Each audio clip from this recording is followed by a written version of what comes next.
اشفع لنا يوم الزحام صلوا على خير الأنام المصطفى بدر التمام صلوا عليه وسلموا اشفع لنا يوم الزحام. السلام عليكم ورحمة الله وبركاته.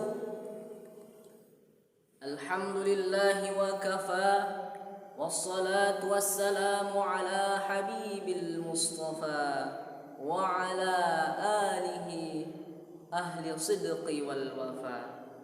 أما بعد, bersyukur kepada Allah dengan mengucapkan alhamdulillahi rabbil alamin.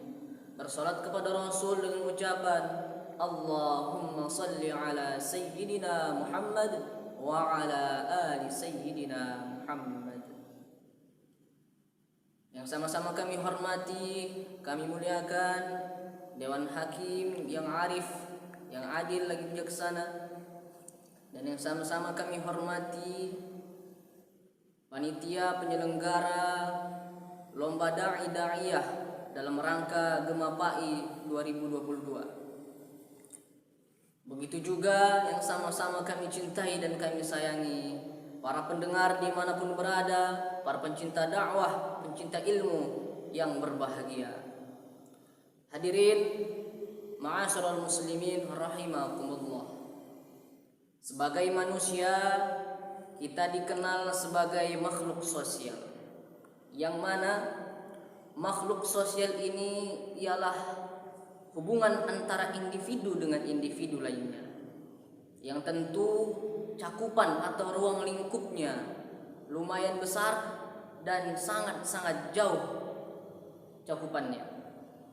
Hadirin, para pendengar dimanapun berada, sebagai seorang mukmin yang hidup di tengah-tengah masyarakat yang berbeda-beda, dengan kasta dan juga rupa yang berbeda-beda. Ada yang cantik, ada yang tampan, dan ada juga yang kurang beruntung di dalam rupa. Nah, oleh karena itu hadirin para pendengar yang berbahagia, di sini kita akan berbicara mengenai karakter di dalam bermasyarakat dengan penjabaran berupa tamthil dari seekor hewan yang sangat kecil, yaitu seekor lebah. Oleh karena itu hadirin para pendengar, para pencinta ilmu, pencinta dakwah dimanapun berada, kami ingin menyampaikan sebuah ajakan dakwah, mengajak da'a yad'u da'watan yang berjudul karakter dalam bermasyarakat dengan tamsil hewan yang bernama lebah. Hadirin para pendengar dimanapun berada, melalui lisan Nabi Muhammad SAW bahwasanya Rasulullah telah memberikan kita tamsil atau perumpamaan yang dapat kita ambil iktibar, pembelajaran yang sangat berharga, yaitu kita akan dapat memetik sebuah hikmah, sebuah iktibar dari seekor hewan yang sangat kecil, yaitu lebah. Rasulullah SAW bersabda, "Mathalul mu'minin mathalun nahlah, in akalat thayyiba, wa in wada'at thayyiba, wa in waqa'at ala 'udi nakhrin lam tukassirhu. Mathalul mu'mini mathalun nahlah." Perumpamaan seorang mukmin adalah seperti lebah. In akalat thayyiba, ketika ia memakan sesuatu, maka ia tidak pernah memakan kecuali yang baik. Wa in wada'at thayyiba, ketika ia memberikan sesuatu, maka ia tidak pernah memberikan kecuali yang baik.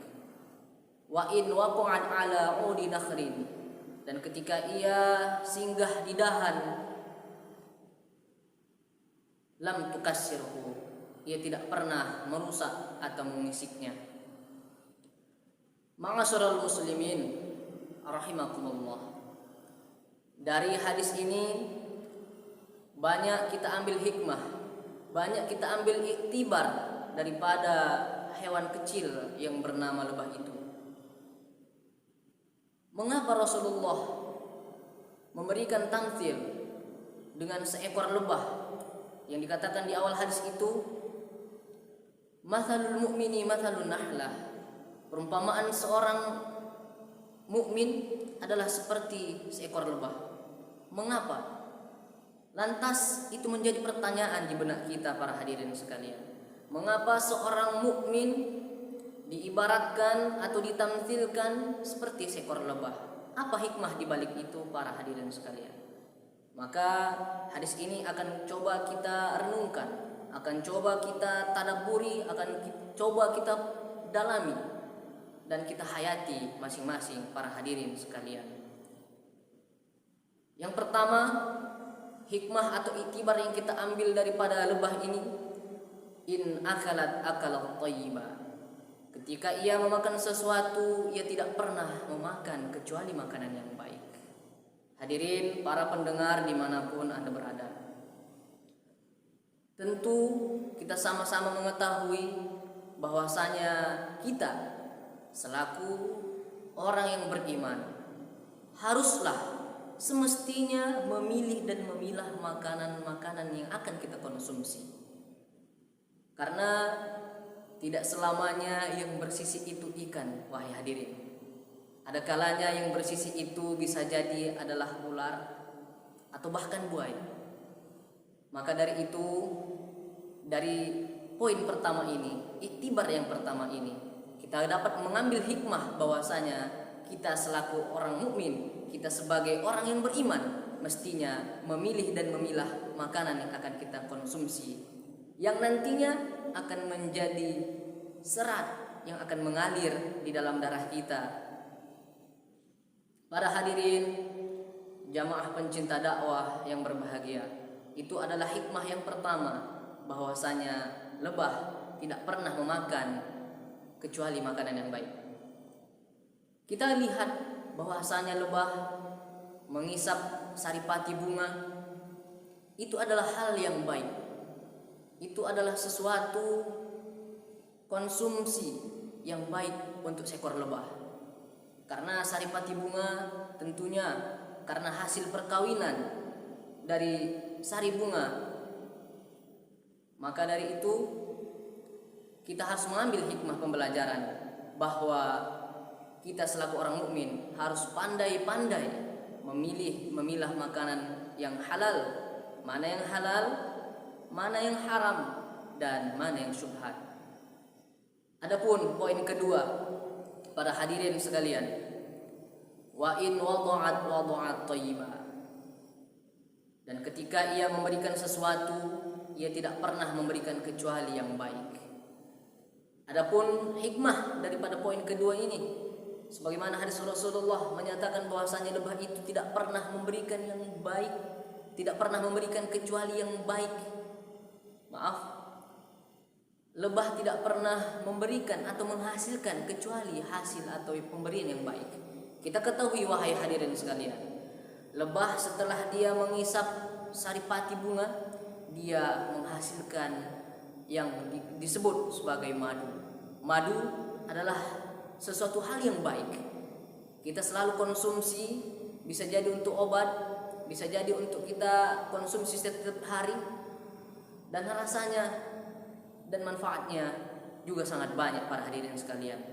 Maka dari itu hikmah daripada yang nomor 2 atau poin kedua ini dapat kita aplikasikan di dalam kehidupan sehari-hari, bahwasanya kita mesti selaku seorang mukmin, selaku seorang beriman harus memberikan yang terbaik kepada diri kita pribadi dan juga orang lain. Sebab khairun nas anfa'uhum linnas. Khairun nas, sebaik-baik manusia adalah yang berguna, bermanfaat bagi manusia lainnya. Maka dari itu, poin kedua ini kita ambil hikmah agar kita bisa menjadi orang yang baik, pribadi yang baik, memberikan yang terbaik bagi diri kita pribadi maupun orang lain. Para hadirin pencinta ilmu, pencinta dakwah yang insya Allah dimuliakan oleh Allah, para dewan hakim yang adil, arif lagi bijaksana. Poin ketiga atau hikmah yang ketiga, wa in waqa'at ala 'udi nakhrin lam tukassirhu. Ketika ia menginjak dahan, ketika ia singgah di dahan, ia tidak pernah sama sekali sedikit pun merusaknya. Hadirin para pendengar yang insyaallah dimuliakan oleh Allah Subhanahu wa taala. Dari poin ketiga ini atau hikmah yang ketiga ini, kita dapat mengambil pelajaran bahwasanya kita selaku orang mukmin di dalam bermasyarakat tidak pernah sedikit pun mengusik kehidupan orang lain. Inilah yang perlu kita ambil iktibar, wahai saudaraku. Inilah poin hikmah yang perlu kita aplikasikan, kita implementasikan dalam kehidupan kita sehari-hari, bahwasanya kita selaku orang yang beriman, selaku orang mukmin di dalam kehidupan bermasyarakat, janganlah sekali-kali kita mengganggu, mengusik, bahkan menyakiti orang lain, para hadirin sekalian. Namun, jikalau kita terusik, jikalau kita yang merasa terganggu, maka tentu lantas kita selaku orang mukmin harus tegas di dalam menjaga kemuliaan, kehormatan diri kita selaku orang yang beriman, agar kehormatan diri kita, keimanan diri kita tidak terinjak dan tidak tertindas. Hadirin para pendengar dimanapun berada, para dewan hakim yang arif, adil, lagi bijaksana, inilah 3 poin atau 3 hikmah dari tamtsil seekor lebah yang dapat kita aplikasikan di dalam kehidupan bermasyarakat, yang mana ketiga ini baik itu memakan makanan yang baik, memberikan hal-hal yang baik, dan tidak menyinggung, menyakiti atau mengusik kehidupan orang lain. Ketiga ini adalah hikmah yang dapat kita ambil menjadi karakter dalam diri kita dan menjadi hal-hal yang baik untuk diri kita pribadi maupun orang lain sekalian. Para hadirin yang berbahagia, demikianlah yang dapat saya sampaikan pada kali ini. Mudah-mudahan kita dapat mengambil hikmah daripada pembelajaran iktibar dari tamthilan hadis yang telah disampaikan oleh Rasulullah SAW dari seekor hewan yang sangat kecil, hewan yang begitu kecil namun memberikan kita hikmah dan pembelajaran yang begitu berharga. Hadirin sekalian, sembari menutup isi dakwah saya ini, saya ingin menyampaikan sesuatu, bahwasanya binatang-binatang yang ada di sekeliling kita, hewan-hewan yang ada di sekeliling kita adalah berupa tamsilan atau berupa perumpamaan yang dapat bisa kita ambil hikmahnya. Contoh hal yang sangat negatif, kita bisa ambil tamsilan atau hikmah dari seekor kera. Karena seekor kera, jikalau kita kasih pisang, dia akan ambil dengan tangan kanannya. Kita kasih lagi pisang, dia akan mengambil dengan tangan kirinya. Kita kasih lagi pisang, dia akan mengambil dengan mulutnya. Kita berikan lagi dia pisang, dia akan mengambil dengan kaki kanannya. Kita berikan lagi pisang, dia akan mengambil dengan kaki kirinya. Begitu kita dapat mengambil iktibar, hikmah dari seekor kera yang konotasinya negatif. Namun sebaliknya, seperti yang saya sampaikan di awal tadi, bahwasanya lebah adalah iktibar atau hikmah yang kita dapat ambil pembelajaran yang positif. Hadirin sekalian, demikianlah yang dapat saya sampaikan. Lebih dan kurang mohon maaf. Ila liqa' ma'assalamah. Wassalamualaikum warahmatullahi wabarakatuh.